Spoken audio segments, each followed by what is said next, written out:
In today's video, I'm going to teach you how to fix Shopify products that have inventory but still show as sold out. This is a really common issue in Shopify, and it can be confusing when you know you've added stock, but your product page still tells customers it's unavailable. Let's walk through the main things you need to check and adjust so your products display correctly as in stock. First, open your Shopify admin and go to your products section. Choose the product that's showing as sold out, even though you know there's inventory. On the product page in the admin, scroll down to the inventory section. Here you want to confirm two things: that the product is actually tracking inventory and that the available quantity is greater than 0.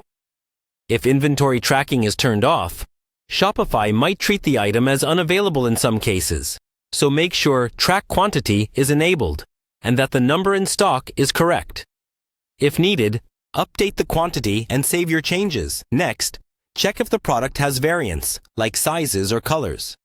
Even if the main product shows inventory, each variant has its own separate stock level.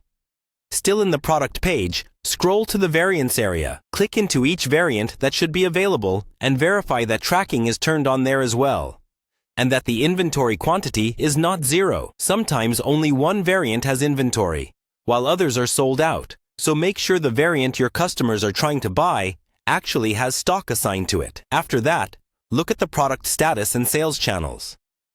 At the top right of the product page, make sure the product is set to active, not draft or archived. Then, confirm that the product is available on your online store sales channel.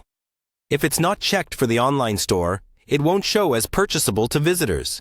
Even if inventory exists, you should also review the purchase options. Make sure the product is not set as Continue Selling when out of stock if you're relying on accurate inventory. While this setting can help with pre-orders, it can also cause confusion when troubleshooting, so it's best to keep it consistent with how you actually manage stock. Finally, visit your live storefront and do a hard refresh of the product page to clear any caching.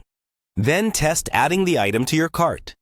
If everything we covered is set correctly, your product should now appear as in stock and ready to buy.